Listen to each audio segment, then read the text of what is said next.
اس کام سے فارغ ہو کر سب لوگ شہر سے باہر میلے میں چلے گئے تو حضرت ابراہیم علیہ السلام کلہاڑا لیا، بت خانے میں داخل ہو گئے اور بتوں کو توڑنا شروع کیا، جس کا نقشہ قرآن پاک میں اللہ تعالیٰ نے سورہ صافات کی آیت نمبر 91 سے 93 میں یوں کھینچا ہے۔ حضرت ابراہیم علیہ السلام چھپتے چھپاتے ان کے معبودوں کے پاس گئے اور فرمانے لگے، تم کھاتے کیوں نہیں؟ تمہیں کیا ہو گیا ہے؟ تم بولتے کیوں نہیں؟ پھر ان کو دائیں ہاتھ سے مارنا اور توڑنا شروع کر دیا۔ جب تمام بت توڑ دیے تو آپ علیہ السلام نے کلہاڑا بڑے بت کے کندھے پر لٹکا دیا اور گھر واپس آ گئے۔ شام کو لوگ خوشی خوشی میلے سے واپس آئے اور بتوں کے پاس پہنچے تاکہ کھانا تناول کریں، لیکن وہاں کا تو منظر ہی ہیبت ناک تھا۔ سب بت اوندھے پڑے تھے۔ یہ منظر دیکھ کر وہ غصے سے پاگل ہو گئے۔ ان میں سے بہت سوں کو یقین تھا کہ یہ کام ابراہیم علیہ السلام ہی نے کیا ہوگا، جیسا کہ قرآن پاک میں ارشاد ہے۔ لوگوں نے کہا کہ ہم نے ایک نوجوان کو ان کا ذکر کرتے ہوئے سنا ہے، اسے ابراہیم کہتے ہیں۔ چنانچہ حضرت ابراہیم علیہ السلام کو بلایا گیا۔ جب آپ علیہ السلام آئے تو مشرکوں نے کہا، اے ابراہیم، ہمارے معبودوں کے ساتھ تم نے کیا کیا ہے؟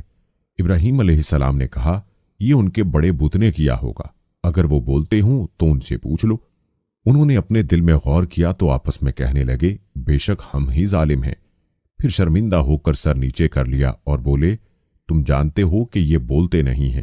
حضرت ابراہیم علیہ السلام نے جواب دیا، جس کا ذکر اللہ تعالیٰ نے سورہ انبیاء کی آیت نمبر 60 سے 67 میں کیا ہے، پھر تم اللہ کو چھوڑ کر کیوں ایسی چیزوں کو پوجتے ہو جو تمہیں کچھ فائدہ دے سکیں اور نہ نقصان؟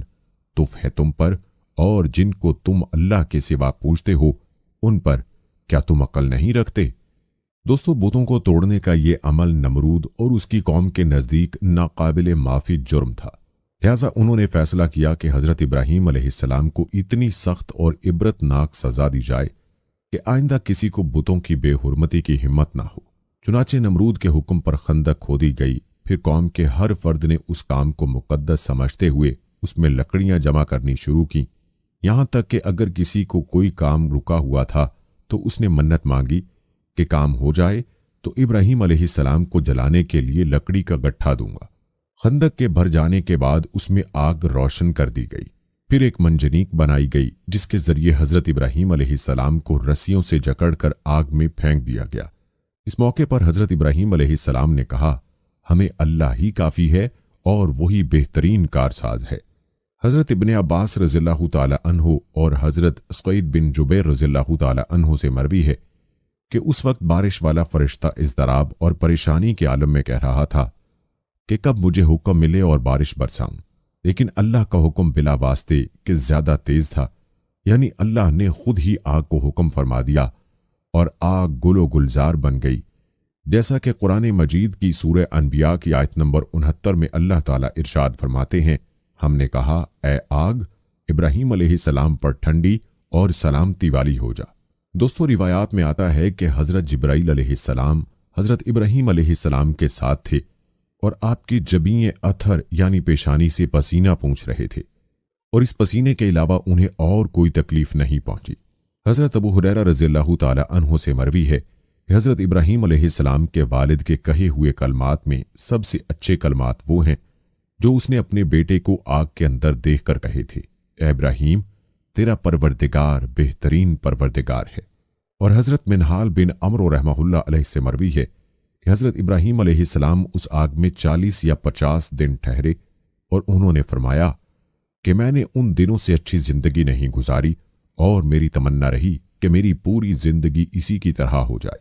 دوستو، بخاری و مسلم شریف اور ابن ماجہ میں ہے کہ حضرت ابراہیم علیہ السلام کی اس آگ کے حوالے سے حضرت ام شریق رضی اللہ تعالی عنہا سے مروی ہے کہ رسول اللہ صلی اللہ علیہ وآلہ وسلم نے چھپکلی کے مارنے کا حکم دیا اور فرمایا کہ یہ ابراہیم علیہ السلام پر جلنے والی آگ کو پھونک مار رہی تھی۔ اور مسند احمد میں حضرت عائشہ رضی اللہ تعالی عنہا سے روایت ہے کہ رسول اکرم صلی اللہ علیہ وآلہ وسلم نے فرمایا، چھپکلی کو مارو، کیونکہ وہ ابراہیم علیہ السلام پر آگ کو پھونکے مار رہی تھی۔ دوستو، تاریخی کتب کے مطابق جب حضرت ابراہیم علیہ السلام آگ سے صحیح سلامت واپس آ گئے تو نمرود اور اس کے لوگ بڑے حیران بھی ہوئے اور پریشان بھی۔ اس موقع پر نمرود نے حضرت ابراہیم علیہ السلام سے کہا، اے ابراہیم، کیا تم نے اپنے اس رب کو دیکھا بھی ہے کہ وہ کون ہے اور کہاں رہتا ہے؟ حضرت ابراہیم علیہ السلام نے کہا، میرا رب تو وہ ہے جو زندہ کرتا ہے اور مارتا ہے۔ نمرود بولا، یہ کیا مشکل ہے، یہ تو میں بھی کر سکتا ہوں۔ اس نے اپنے 2 غلاموں کو دربار میں بلایا، ان میں سے ایک کو قتل اور دوسرے کو چھوڑ دیا۔ پھر بولا، دیکھو میں نے ایک کو مار دیا اور دوسرے کو زندگی دے دی۔ حضرت ابراہیم علیہ السلام نے اس کی بے وقوفی کی بات سن کر فرمایا، میرا اللہ تو سورج کو مشرق سے نکالتا ہے، تم اسے مغرب سے نکال دو۔ حضرت ابراہیم علیہ السلام کے اس سوال کا نمرود کے پاس کوئی جواب نہ تھا، چنانچہ وہ حواس باختہ ہو کر دربار سے اٹھ کر چلا گیا۔ روایات میں آتا ہے کہ آگ میں ڈالے جانے کے بعد حضرت ابراہیم علیہ السلام نے بابل سے ہجرت کا ارادہ فرمایا اور پھر ایک دن اپنے اہل خانہ کے ساتھ حران نامی علاقے میں ہجرت کر گئے۔ حضرت ابراہیم علیہ السلام نے بابل ہی میں اپنی چچا زاد بہن حضرت سارہ علیہ السلام سے شادی کر لی تھی۔ پھر اللہ تعالیٰ نے آپ علیہ السلام کو بیت المقدس جانے کا حکم فرمایا۔ اس وقت آپ علیہ السلام کی عمر 75 سال تھی۔